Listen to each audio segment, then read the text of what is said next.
for example, if I hold this with tension and now rotate, it's going to move out. But if my arms are relaxed and I rotate, it's a very different action. So now I'm allowing my shoulders to react, I'm allowing the arms to react, and what they're actually doing now is reacting to the club.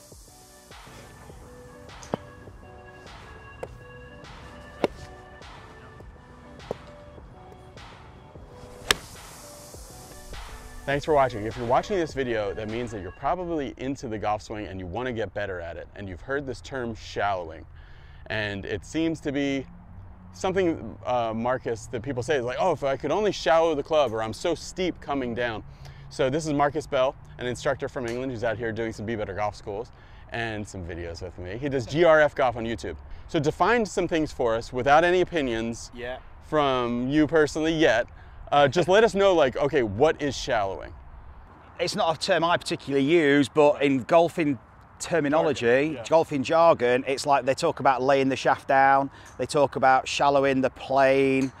If you think about the lie angle of the golf club, when you set up to the golf ball, it's related to the ground and to the target line, and where the golf club is relative to the ball, or an extension of that line from the target through the ball back.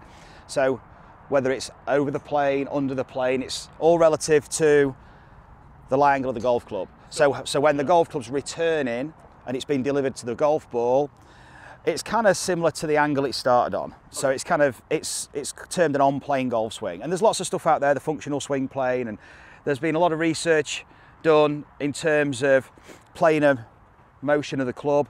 And it's kind of a generally accepted theory that the club should be returning on this plane. And when you do watch all these top players, they've all got different ways of doing it, but they do return the golf club back through a similar motion. So the thing that people search a lot is people feel like they come down and the shaft is, because the hand plane is something different that we would maybe do a different video about, but specifically with like being steep, this would maybe be what people think of as steep, and then this would be more shallow. So steepening or standing up. Right, so in transition, the club goes this way, or laying down. Okay. Okay, yeah, it's lots of different ideas on it. It's basically the change of direction of the golf swing. Okay. So, of course, where you're swinging that golf club in space is going to influence it, but generally, when you change direction, the body organises itself naturally. And this is something that I particularly focus on, is the players' overall awareness of how they're moving, but with the club in their hands in terms of how the club reacts to them. So instead of them trying to position the club or lay a club down or stand it up or do whatever, how does the body actually move so that this just happens without even having to pay any attention to it? Because as soon as you start to think about this in a conscious manner, you're now deliberately manipulating it. So in terms of movement, you're starting to, it's really acting. You're really kind of positioning the club in space, and we don't have that time in the swing. If you think about most normal movements, most natural actions we make, like throwing, I mean, pitching in baseball is probably the closest to the change of direction, where it's actually the body motion that sequences the reaction with the arm. But a lot of people are focused on positioning the club, so there's almost an artificial tension in, which isn't present when we kick or throw or hit with other objects or in other sports. But in golf, because we're so focused, almost transfixed on where this is in space, the actual muscle function being applied isn't the same as other sports. We're not allowing ourselves to let this thing react because we're trying to position it. So it's almost, there's a lot of tension. And then, for example, if I hold this with tension and now rotate, it's going to move out. But if my arms are relaxed and I rotate, it's a very different action. So now I'm allowing my shoulders to react, I'm allowing the arms to react, and what they're actually doing now is reacting to the club. And the club's reacting to the forces you're creating from the body. So it's how are we actually moving with the body and allowing the club to react. So the club reacts to us instead of us trying to action some kind of movement with the club. And now we're actually trying to position our body relative to where this club is, and it's going to get noisy. This starts to get messy because there's so many components involved in human movement in terms of sequencing. We can't possibly be consciously aware and try and control every aspect of it. But where we apply our attention is where we develop generally our awareness. So we can be aware of what's going on here, but what we lose is the awareness of how the body's reacting. And if I'm trying to position the club in space, in essence, the body, all it's trying to do is just trying to organize itself to enable you to make this movement. And that might not be conducive to a free-flowing, powerful action. So essentially, we're losing other components of the swing by focusing heavily on this aspect. If you think about it, this is the end of the chain. So if you were to crack a whip, all the action's done on this end and the other end reacts. But what we're focusing on golf, we're always focusing on the reaction at the other end. And then trying to somehow reverse engineer it back to the start. So golf is a proximal to distal sport. So it's the inside out. It's not distal to proximal. Once we start tensioning the end of the chain, that changes the whole function of the chain now. It has a big knock-on effect.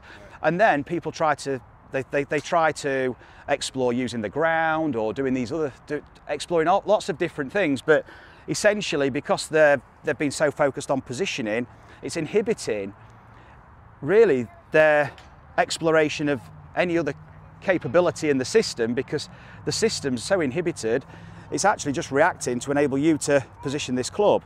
So it's the wrong way round. What we need to do first is we need to accept that this is very complex. Yeah. We don't need to simplify it conceptually. It's very complex, but the body is so used to making complex movements 24 hours a day, 7 days a week. What we've got to do is we've got to let the body do its job.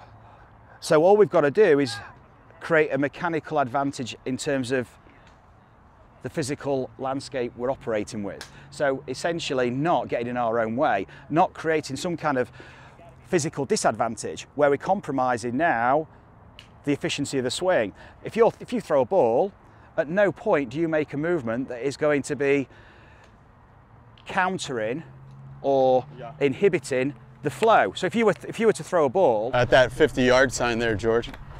Okay. And I missed it by a yard and a half. So we are. Look at that. And now I hit it on the hop. Notice the second one was better, so you improved. Yep. So you naturally self-regulated.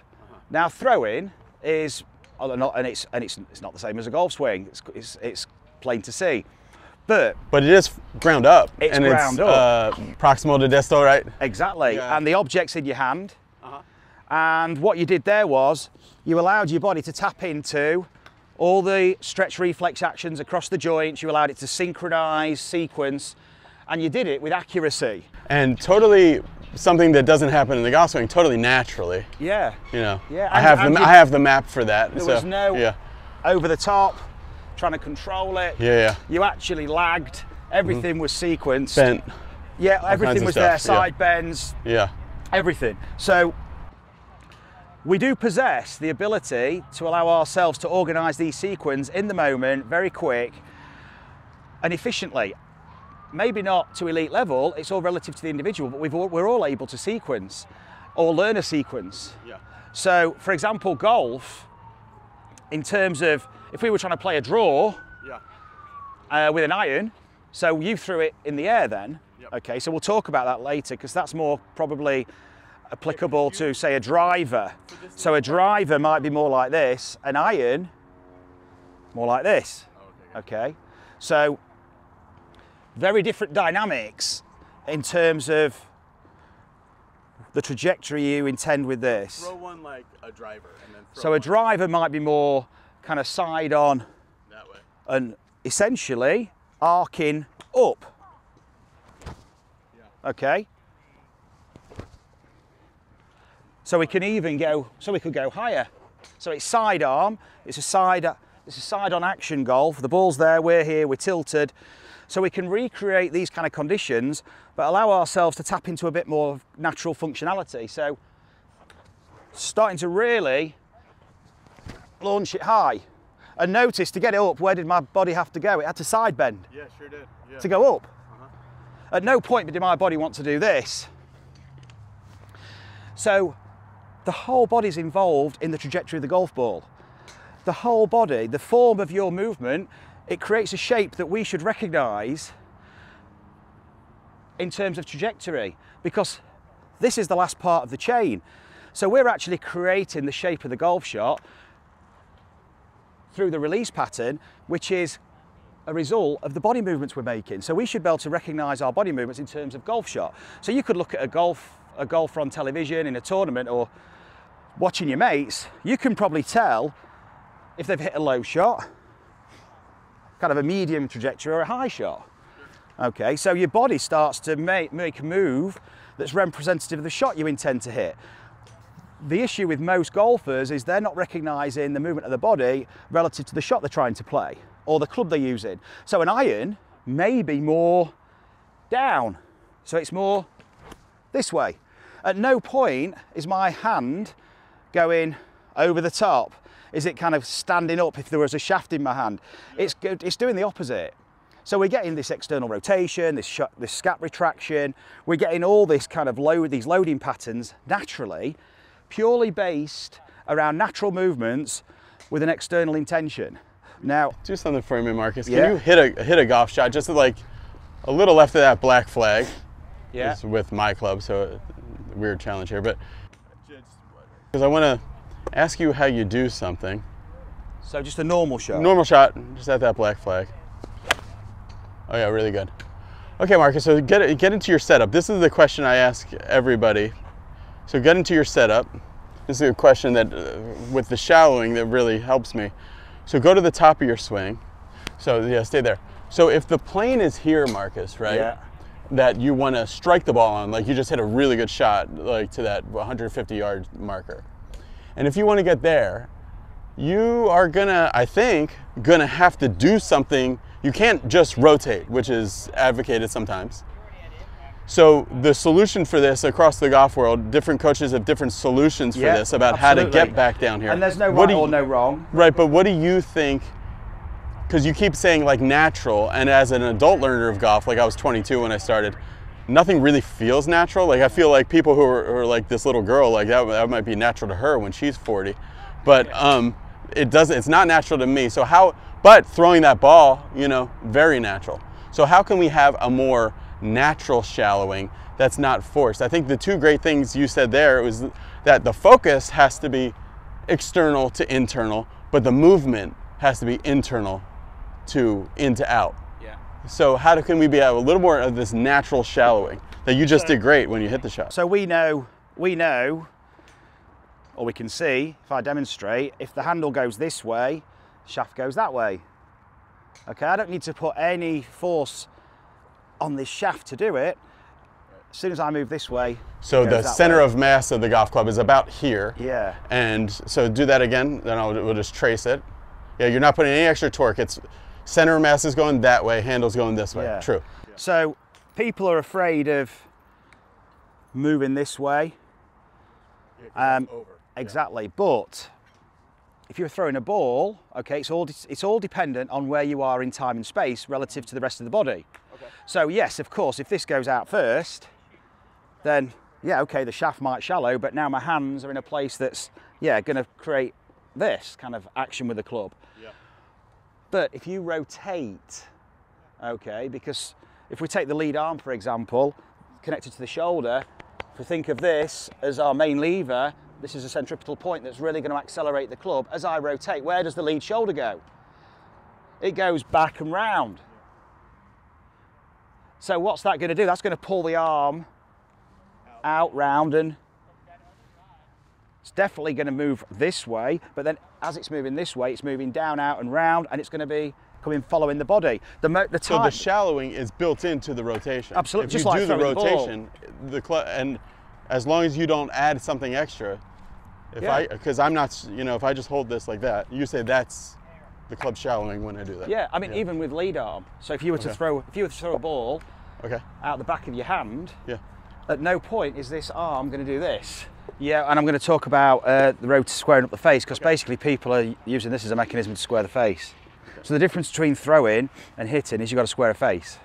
Okay, and so people don't realise how to square the face, which throws out the sequence. So it's not just the right hand, we can use the left hand, the lead hand for a right-hander, and we can use just the left hand and throwing it as a backhand. So we can actually start to appreciate what the left side does too, because obviously the arm's connected to the left shoulder, so we're having to use the body now to sequence and let this thing go. So if we were to throw a ball with the left hand,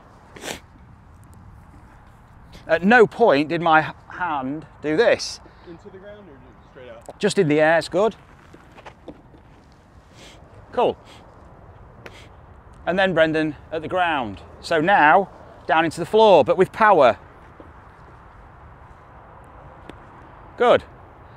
And then you can even start to explore how you can actually push off the ground to get more. Hit the ground harder. Yeah. So you can start to feel how you can use the ground to basically, it's a backhand slap. It's a slap shot with a backhand. But that's too late, you see. So you were still loaded into the floor. Now this puts tension on the body, and this feels kind of rigid. This is when you see people moving as a block because they're not unweighting. When you unweight, you are extremely mobile and flexible. Yeah. Okay, so if I was to jump off the floor, watch my shoulders, they're shrugging. If I was to try and recreate this through tensioning, so muscular contraction here, this is more concentric as opposed to eccentric. So using the ground to spring first. Yeah, even earlier with the body, so we can push off earlier. Yes. Oh yeah, that gets me more open, yeah. Yeah, it gets you more open. So why does it get you more open? Well, you're accelerating your rotations with vertical force. So you can really release down. And this at no point is going this way. No, you would never worry about that. From down the line, this hand path, this is going to arc. Yeah. So you're always coming from the inside out. As you rotate, you're always inside out, all the time. You're rotating, this thing is going out, out, out, out, out, out, out, out, all the time. Yeah. It's never, until we stop, does it come back in. So it's always traveling out.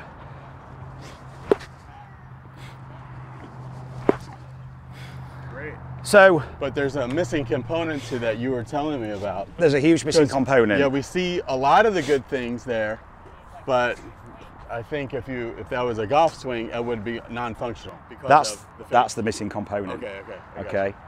So the missing component is we have to square a face, we have to use the club, we have to compress the ball, we have to play the golf shot with this. The first thing people do generally is they get to the top of the backswing and now they're trying to square the face.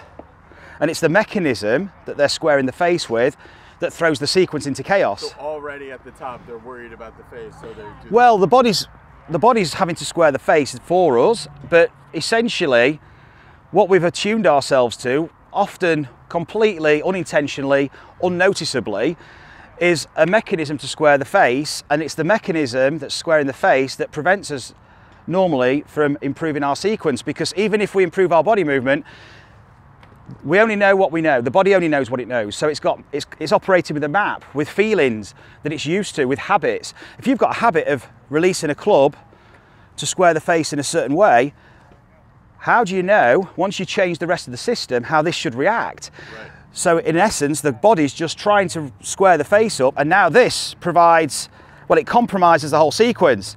It basically shorts the whole circuit. So now, somewhere along the chain, we've shorted the circuit. What we need to do is let this circuit continue. So we need to rotate the face about the shaft. So if I gave you something like a screwdriver, you just rotate it. If I gave you a table tennis bat or a tennis racket and said just rotate it, you'd do this. Yeah. You probably wouldn't do this. No. So rotation is this. But this happens throughout the motion. This is recognizable. This motion here is recognizable in front of us, but when it's here, this might not be so recognizable. This side, yeah, probably so, because it's probably moving through these planes of motion on this side of the body, but what's it like here? What's it like in the moment when we're changing direction? How do we actually recognize what this rotation of the shaft feels like? So we can start to attune ourselves to this and then unlock the rest of the body for sequence. So it almost will reverse engineer, but not consciously, because our consciousness is going to be placed more on how we're reacting in terms of our feet and the ground in order for this to react to us. But first of all, we've got to unlock the possibility of letting the sequence emerge, because the club can react and rotate. I've put the basket there on purpose, yeah. So I use an exercise called a toe deep divot, but on a mat we don't want to be impacting the wrist too much. Correct. But what I do is I challenge all the viewers to put a basket on the mat, take your set up, and what we've got to do, we've got to strike the ground, doesn't have to be hard, but with the toe of the club. What I suggest you do, just to give your body the feel of this, is get a golf ball and tap it on the toe. Okay, so you can actually feel where that is, and you're going to strike the ground with that part of the club. So it's kind of on the leading edge toe. Okay, and what we're going to do, we're going to strike the ground with a half swing, but we can't hit this basket. But we've got to let the swing continue. Okay, so I'm letting my elbows fold. I'm just letting the clubs just essentially bounce off the mat and go straight up to the sky. So this is teaching you to rotate the face in a different way. Yeah, and rather than this kind of rotation. And it's all lagged. Okay. So at no point has this club overtaken my hands. Right. So I'm experiencing what it's like to rotate a club while it's lagged behind the hands. Because if we're going to square this club face up for impact, it has to be rotating while it's lagging behind the body if we want to create a sequence. So what does it actually feel like to rotate a golf club when that is the last part of the chain to react? So here, now this might look strange, but if I was to rotate, now it doesn't look so strange. Right. Okay, so it's kind of, once you start to marry up the sequence, it all starts to take the form of a more recognisable golf swing look. But what we're looking at here is we're looking at components, we're looking at the swinging component form, isolating this, developing awareness, so that we're able to then integrate it in a way that is compliant in terms of a sequence from the ground. So we've got to recognise first what it's like to have a club that's lagged and rotated. Because most people are losing the lag, they're using the lag, they're releasing the lag to square the face. And are you keeping that club behind you through like wrist force keeping you behind you? You're going to fit. Or what is the thing that's keeping it back? You don't need to think. All you need to do is strike it the ground with the toe, and really think about just letting it bounce off the ground and up to the sky. Yes. So if we were to slow-mo that down and stop you at impact, what you'd see is you would see trail wrist inflection, right elbow inflection. You'd see all the things that you see in the top players at impact. The full drill is I'm tapping this just to get a good feel. Be really specific. Hold it up in the air for me. It's there. Yep, right where the you're giving your body precise information. What you've got to remember, Brendan, is the body doesn't recognise language, doesn't recognise words. It's sensory input, it's feelings. So we need to bounce that straight up to the sky. Yeah, but let the toe rotate more. So you'd imagine doing this exercise, the first comment I get is, well, you're going to hit pull hooks, okay? Right, yeah. Somebody said that on one of our videos. They're like, well, wouldn't that be dead left? It's absolutely not, because what it's allowing you to do, Brendan, it's allowing you to use your body. And Brendan, what's going to happen is now the forces you're creating with your body are going to counterbalance the forces of the torque of the golf club. So the rotation of the club is going to be counterbalanced. It's the same way that how do you control your hand? You don't control your hand throwing by trying to control the hand. It's the end of the whip, yeah. It's the end of the whip, but it's the tension, it's the movement, it's the sequencing which stabilizes this. So it's actually the body that's stabilizing the face through how you rotate. And when you spring off the floor or whatever force, vertical force you're using, however you term it, you're amplifying these rotations, essentially ramping up the rotational force, which is counterbalancing the face. That's why often when people improve their sequence, they start to hit it miles right, because they haven't got the squaring up mechanism. Right. So if you stand here for me, and just to show, if you just do the exercise for me and toe it into the floor and bounce it up. Okay, so look at that, look at this face, okay, it's really toed, Yeah, so you'd think, well, that's going to hit the ball miles left.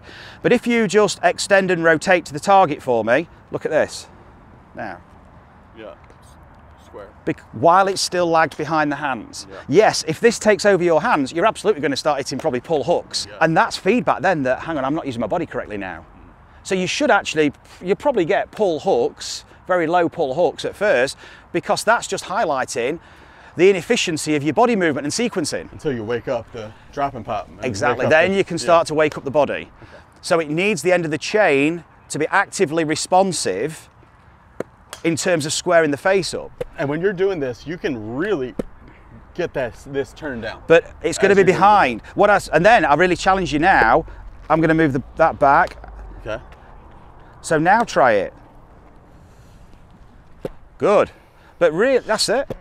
So you're doing this with you're doing this. You're letting the club head overtake the hands. I see. We need that club head to bounce up to the sky, bouncing and straight up. So let your elbows just fold, and it throws the club up to the sky. Yes. Oh, okay. You don't need to look forward. You can stay here and just let it bounce up. That's it. Cool. So first, Marcus, like just recapping this whole video, in about 2 minutes, you're going to throw a ball or a couple balls with your right hand, and like an iron shot. Okay, so this is going to be down. Okay. And you're using the body earlier than you might think. Or Yeah, than I would think, for sure.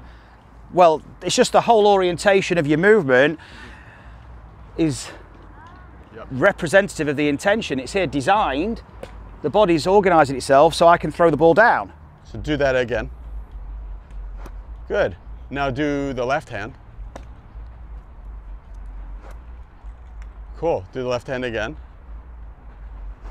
Then that would be a great hand plane, Marcus was saying, but the missing piece would be the face. So I'll give you this 9-iron. So now you're going to do what we did just a minute ago, and you're going to do toe down deep divot with those soft arms coming up. Marcus does that so well. Okay, good. Let me get a real ball. And then hit a shot. And the only thing that's keeping it from being dead is when you put together the, how did you say it, a lagged club that is twisted? Yeah, rotating, about the shaft. A lagged club that's rotated with the body movement, those two things come together. Because there's no necessity for this golf club now to get thrown out to square up. This, if you watch where this club head actually goes with the toe deep divot, it goes this way. Yeah. And as long as you finish and use the body, it'll never be shut. Yeah, so I'm not suggesting you hit golf balls with the toe of the club. It's just an exercise to take you into a more extreme range of this plane of motion, this rotation, so that you can recognize it. And then you can start to regulate it. But what will regulate it is the efficiency of your body movement, because it's now giving you the opportunity to explore using the body. So I would actually probably start with this first, and then now start to recognize how you can use the body. Because notice my upper body, when I'm throwing down, this is the same as this. Wasn't a great throw, but I'll do it. But you can see the orientation of my movement. This is the same, both sides. And then if we hit an iron,